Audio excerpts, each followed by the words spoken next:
Se eu descomentar a div do carousel, eu vejo a primeira imagem dele na tela. Se eu inspecionar essa imagem, eu vejo que ela está dentro de uma div que contém uma classe carousel item visible, e aqui do lado, no painel de estilos, eu vejo que essa classe contém um display block. Então essa é a classe que deixa visível a div com uma das imagens do carrossel. Observa que essa div, além de conter a classe que tem o display block, tem uma classe carousel item. O que essa classe faz?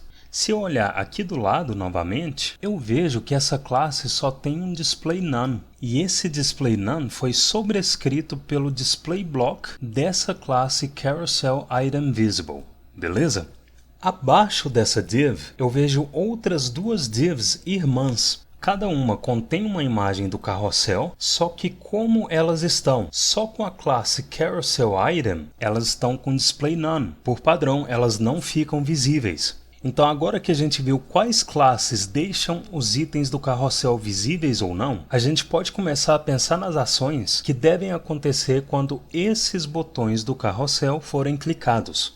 O meu primeiro passo vai ser começar a implementar o que vai acontecer quando esse botão com a seta para a direita for clicado. Considerando que essa é a primeira imagem do carrossel, quando eu clicar nessa seta para a direita, a segunda imagem do carrossel deve ser exibida, certo? Se eu inspecionar essa seta para a direita, eu vejo que ela é um button que contém um Data.js Carousel Button Next que eu acabei de copiar. Então, para eu obter a referência dessa seta para a direita e executar uma ação quando ela for clicada, eu vou inserir uma const next button que recebe document.querySelector, que recebe o seletor CSS com o Data.js que eu acabei de copiar.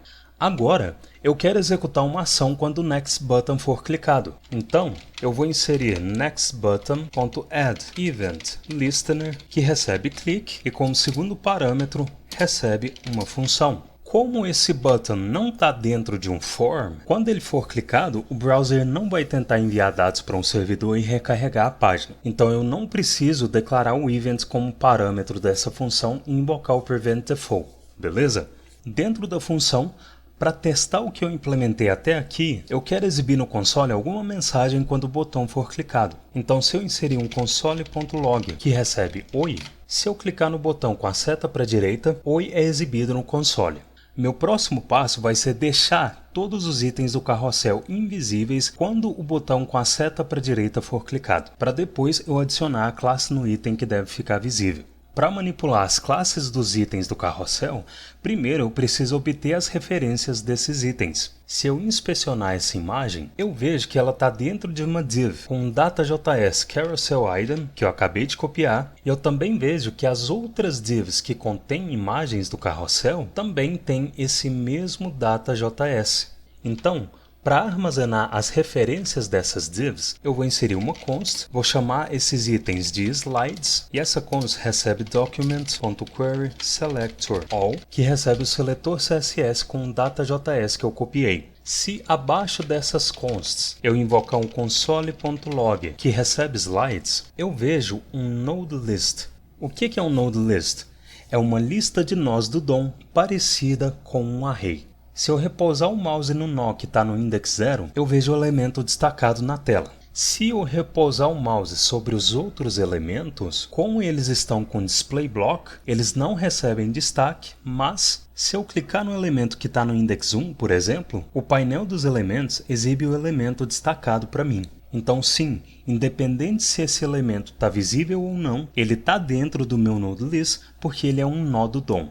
Então, agora que eu já obtive as referências dos slides, quando o botão com a seta para a direita for clicado, eu quero deixar todos os slides com display none para depois eu adicionar a classe no item que deve ficar visível. Para deixar todos os slides com display none quando o botão for clicado, eu vou remover esse console.log e vou iterar pelo nodelist de slides e remover a classe que está deixando um dos slides visível. E eu vou fazer isso com forEach, e dentro do forEach eu vou remover a classe com o método remove. Então, se eu invocar slides.forEach, que recebe uma função com o parâmetro slide, e dentro da função eu inserir um console.log, que recebe slide.classList, quando eu clico no botão, eu vejo um DOM token list das classes de cada item do carrossel. Como quando eu clicar no botão eu não vou saber exatamente qual item do carrossel eu vou ter que deixar visível, dentro do loop eu vou remover essa classe CarouselItemVisible que eu acabei de copiar.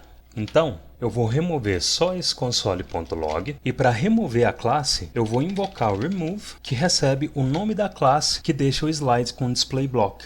Eu vou selecionar a aba de elementos do DevTools e observa que como essa primeira imagem é a única que tem a div com a classe CarouselItemVisible, que deixa o slide com display block, ela é o único slide visível do carrossel. Lembrando que essa classe CarouselItem tem display none por padrão.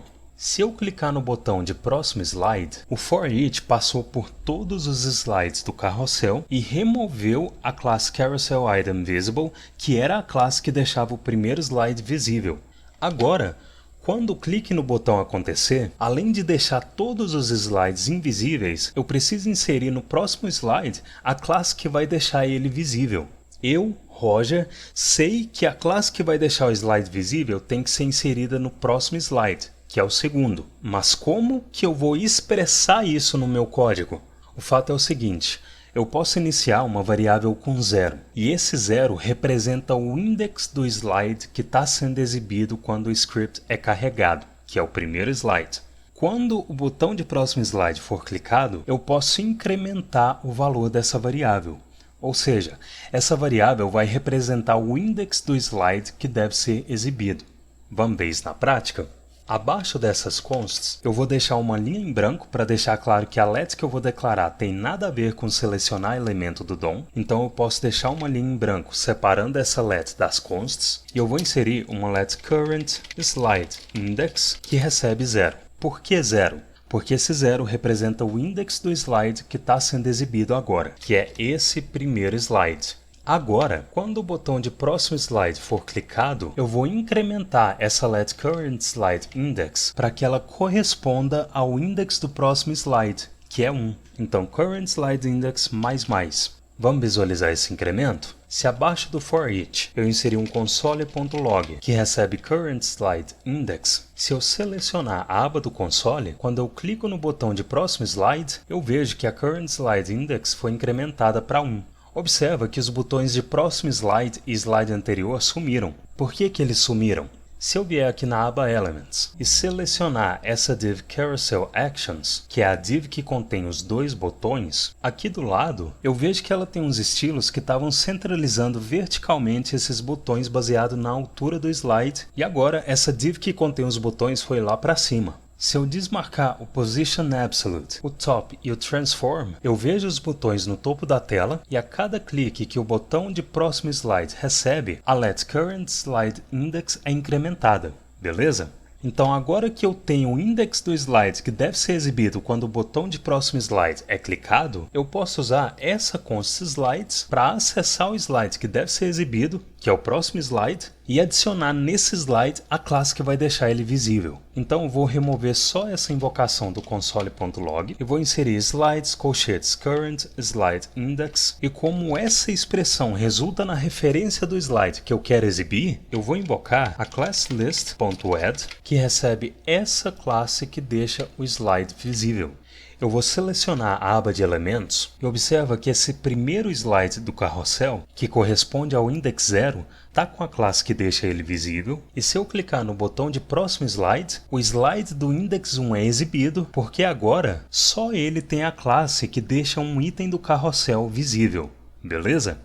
Só tem um problema aqui. Se eu clicar no botão de próximo slide novamente, o slide do index 2 é exibido, mas se eu clicar mais uma vez, nenhum slide é exibido na tela, porque não existe um slide que corresponda ao index 3, e aqui no console eu vejo um type error dizendo que não é possível ler uma propriedade ClassList de undefined. Por que esse erro foi lançado? Observa que aqui nessa linha, essa expressão acessa os slides baseados no index deles. Só que como o número total de slides é 3, ou seja, o primeiro slide corresponde ao index 0, o segundo ao index 1 e o terceiro ao index 2, quando o botão de próximo slide é clicado pela terceira vez, current slide index é incrementada para 3, e como nesse node list não existe um slide no index 3, essa expressão resulta em undefined, e como não existe uma propriedade classlist em undefined, o type error é lançado dizendo que não é possível acessar uma propriedade classlist em undefined. Como que eu posso consertar isso? É o seguinte, eu posso fazer com que quando o último slide estiver sendo exibido e o clique no botão de próximo slide acontecer, o primeiro slide seja exibido. Como que eu sei que o último slide está sendo exibido?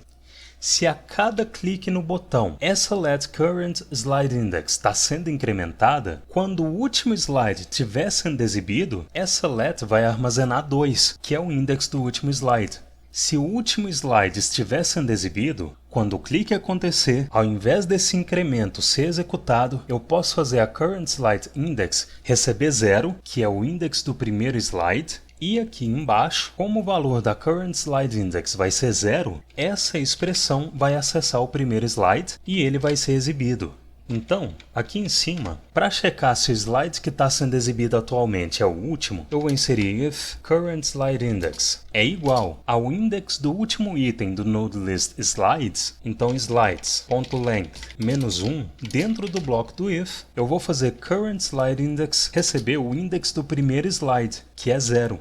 Por que eu inseri slides.length menos 1 ao invés de inserir 2 aqui? Eu fiz isso porque se amanhã o carrossel tiver mais slides, essa expressão sempre vai resultar no index do último item do node list. Se eu inserisse 2 aqui, à medida que mais slides fossem adicionados no carrossel, eu teria que incrementar manualmente o index do último slide.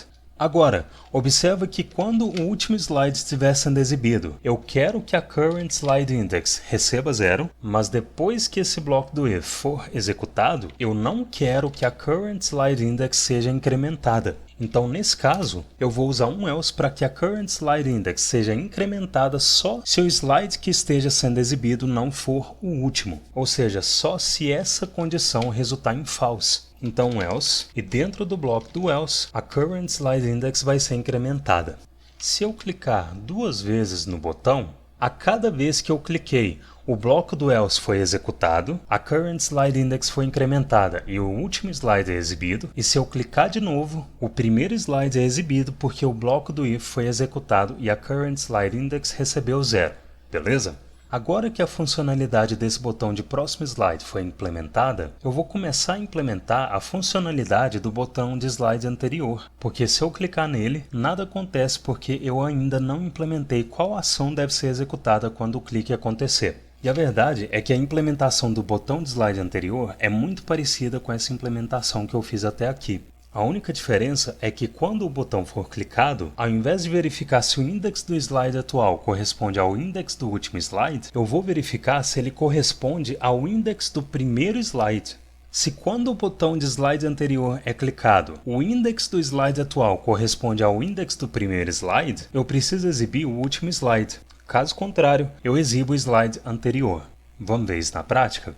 Aqui abaixo eu vou adicionar o listener de evento no botão, então prev button.add event listener, que recebe click e recebe uma função como segundo argumento. Dentro da função, para visualizar o valor da current slide index quando o botão for clicado, eu vou invocar um console.log que recebe a current slide index. Para realmente obter a referência do botão, aqui acima eu vou inserir uma const prevButton que recebe document.querySelector, e aqui no index.html eu vou copiar o data.js do prevButton e aqui no seletor CSS vou colar ele. Se eu clicar no botão de slide anterior, a cada clique eu vejo o valor da current slide index exibido. Agora, dentro dessa função, eu vou seguir os mesmos passos da implementação do botão de próximo slide. Eu vou remover esse console.log e para deixar todos os slides invisíveis quando o botão for clicado, eu vou inserir letrinha por letrinha o for each para remover a classe que deixa os slides visíveis. Roger, você vai digitar tudo de novo? Sim, exceto os nomes das consts e das classes, pelo menos na etapa antes do refactoring. Por que eu faço isso? para te incentivar a cravar essa parada no seu cérebro. Vai chegar um momento em que eu vou recomendar você usar o autocomplete do editor, mas se você está aqui assistindo essa aula, esse momento não é agora. Isso é tão importante que para dar aula, eu desativo o meu autocomplete. Então fica ligado nesses detalhes, eles vão fazer muita diferença no seu aprendizado da linguagem rumo à fluência, beleza? Então, para deixar todos os slides invisíveis quando o botão for clicado, eu vou invocar slides.forEach, que recebe uma função com o parâmetro slide, e dentro dessa função, eu vou remover de todos os slides essa classe que eu acabei de copiar. Então, slide.classList.remove, que recebe a classe que deixa o slide visível. Se eu pressionar o botão de slide anterior, os slides não são exibidos, e se eu inspecionar as divs com os slides, eu vejo que nenhuma delas tem a classe que deixa o slide visível. Agora, eu preciso decrementar a Current Slide Index quando o clique no botão de slide anterior acontecer. Então, se aqui na primeira linha do callback eu inserir Current Slide Index --, e depois do forEach eu inserir um console.log que recebe Current Slide Index, como o index do primeiro slide é o index 0, se eu clicar no botão de slide anterior, a Current Slide Index é decrementada para -1. E se aqui na aba Styles eu trouxer os botões de volta, aqui no console eu vejo que a cada clique no botão, a Current Slide Index é decrementada. Então agora que eu tenho o index do slide que deve ser exibido quando o botão de slide anterior é clicado, eu vou usar essa const slides para acessar o slide que deve ser exibido, que é o slide anterior. E para adicionar nesse slide a classe que vai deixar ele visível, eu vou invocar o classList.add, que recebe essa classe que deixa o slide visível. Se eu clicar uma vez no botão de próximo slide, o próximo slide é exibido e agora a Current Slide Index recebeu o index desse slide, que é 1. Se eu clicar de novo, a Current Slide Index foi incrementada para 2. Se eu clicar no botão de slide anterior, um erro é exibido e esse erro foi exibido porque ClassList com L minúsculo não existe. Vamos tentar de novo? Se eu clicar uma vez no botão de próximo slide, o próximo slide é exibido e agora a Current Slide Index recebeu o index desse slide, que é 1. Se eu clicar de novo, a Current Slide Index foi incrementada para 2. Se eu clicar no botão de slide anterior, a Current Slide Index é decrementada para 1 e o slide do index 1 é exibido. Se eu clicar de novo, a Current Slide Index foi decrementada para 0 e o slide do index 0 é exibido. Só que se eu clicar no botão de slide anterior novamente, a Current Slide Index foi decrementada para -1 e aqui no console eu vejo o mesmo erro de quando eu estava implementando a exibição dos slides do botão de próximo slide. Por que esse erro foi lançado? Porque aqui nessa linha, essa expressão que acessa os slides baseados no index deles resultou em undefined. Por que resultou em undefined? Porque a Current Slide Index foi decrementada para -1. E como nesse NodeList não existe um index -1, essa expressão resulta em undefined e como não existe uma propriedade ClassList em undefined, o type error é lançado dizendo que não é possível acessar uma propriedade ClassList em undefined. Como que eu vou consertar isso? Eu posso fazer com que quando o primeiro slide estiver sendo exibido e o clique no botão de slide anterior acontecer, o último slide seja exibido. Então aqui na primeira linha do callback, para checar se o slide que está sendo exibido atualmente é o primeiro, eu vou inserir if current slide index é igual a 0. Dentro do bloco do if, eu vou fazer current slide index receber o index do último slide, então slides.length -1. E para não deixar a Current Slide Index ser decrementada depois da execução do bloco do if, eu vou inserir um else e inserir dentro do bloco do else o decremento da Current Slide Index. Vamos testar? Se logo no primeiro slide eu clicar no botão de slide anterior, o último slide é exibido. Se eu continuar clicando, os slides anteriores são exibidos, exceto quando o primeiro slide é exibido e o clique acontece, porque aí o último slide é exibido. Então o nosso carrossel está funcionando. Significa que acabou? Claro que não, porque agora a gente vai melhorar esse código. Eu vou mostrar como eliminar duplicações e deixar ele mais conciso. E eu vou começar pelo mais simples, que é eliminar os if-else. Para deixar esse código mais conciso, observa que eu não preciso desse if-else. Eu posso fazer a mesma coisa que o if-else faz, mas usando expressões ao invés de blocos. Como que eu faço isso? Usando um ternário. Então eu vou comentar esse else e logo aqui abaixo eu vou implementar o meu ternário. Como que vai ser esse ternário? Se current slide index é igual a 0, essa expressão aqui vai ser executada. Se current slide index não for igual a 0, a expressão que vai ser executada é essa, mas ao invés de usar o pós-decremento, eu vou usar o pré-decremento. Já vou explicar. Mas antes, para indentar esse ternário, eu vou quebrar e indentar a expressão do ponto de interrogação e vou fazer o mesmo com a outra expressão. O que vai acontecer aqui? Se quando o botão de slide anterior for clicado, o slide exibido atualmente for o primeiro, essa expressão vai ser executada. O que essa expressão está fazendo? Ela está atribuindo para current slide index o index do último slide. Só que essa expressão retorna o valor que a current slide está recebendo. Para comprovar isso, eu vou salvar o app.js e se aqui no console eu inserir current slide index, ela retorna 0, que é o valor que ela armazena, mas se eu inserir current slide index recebe oi, a execução dessa expressão retorna o valor que a variável recebeu. E se aqui abaixo eu inserir current slide index, eu vejo que ela armazenou oi. Então, se quando o botão de slide anterior for clicado, o slide exibido atualmente for o primeiro, essa expressão vai ser executada, ou seja, a current slide index vai receber o index do último slide, essa expressão vai resultar no valor que a current slide index recebeu e todo o ternário vai resultar nesse valor. Para eu armazenar esse valor, eu vou inserir uma const que eu vou chamar de correct slide index, que recebe o valor no qual o ternário vai resultar. Agora, se quando o botão de slide anterior for clicado, o slide exibido atualmente não for o primeiro, essa expressão vai ser executada. Ou seja, a current slide index vai ser decrementada, essa expressão vai resultar no valor que a current slide index recebeu e todo o ternário vai resultar nesse valor. Roger, por que você agora está usando o pré-decremento ao invés do pós-decremento? Porque com o pós-decremento, essa expressão não resultaria no valor que a Let's recebeu. Observa que se eu salvar e aqui no console eu inserir um pós-decremento na current slide index, quando eu pressiono Enter, essa expressão resulta no valor que a Let's tinha antes de receber o valor decrementado. Por isso que o nome desse operador é pós-decremento. Se eu invocar a current slide index, eu vejo que ela foi decrementada. Agora, observa que o valor da let é -1 e se eu inserir o pré-decremento nela, quando eu pressiono Enter, essa expressão já retorna o valor que a let recebeu. Se eu invocar a current slide index, eu vejo o valor que ela recebeu. Beleza?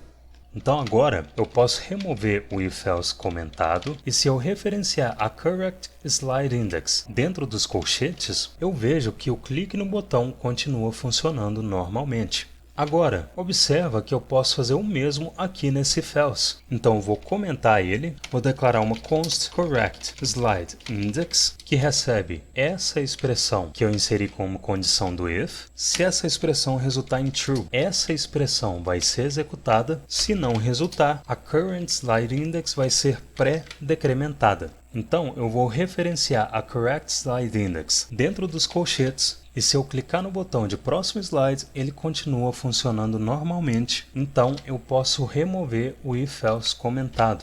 Agora, observa que tanto a invocação do for-each quanto a invocação da add são iguais entre as duas funções. A única coisa que muda é o valor dessa const correct slide index. Então, o meu próximo passo é remover essa duplicação de código. Observa que tanto o for-each quanto essa invocação da add existem para fazer uma coisa: manipular as classes dos slides. Então eu posso declarar uma função manipulate slides classes, por exemplo, que encapsula essa manipulação de classes CSS dos slides. Então, antes do listener do next button, eu vou inserir uma const manipulate slides classes que recebe uma função e para dentro dessa função eu vou mover esse código que manipula as classes dos slides e observa que aqui dentro dos colchetes eu estou referenciando a correct slide index que não está declarada nesse escopo da função. Como que eu trago o valor dessa const aqui para dentro?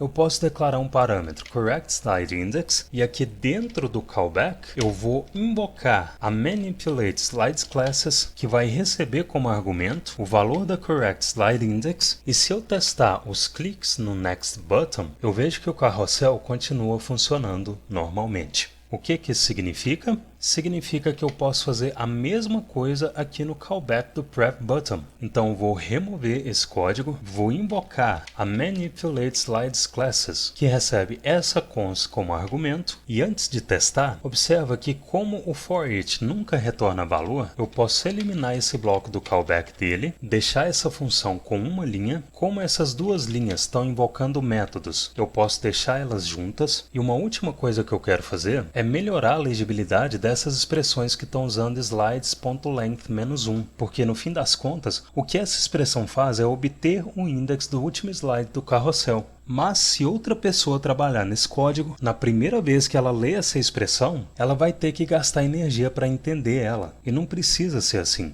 Eu posso armazenar essa expressão em uma const lastSlideIndex, por exemplo, e só referenciar essa const onde essa expressão é usada. Então, eu vou copiar essa expressão e antes da letCurrentSlideIndex, eu vou inserir uma const lastSlideIndex que recebe a expressão, vou copiar o nome da const e referenciar ela no lugar dessas duas expressões. Se eu testar os botões do carrossel, eu vejo que eles continuam funcionando normalmente, nenhum erro é lançado no console, então meu refactoring deixou o código mais conciso e legível e não quebrou o funcionamento do código.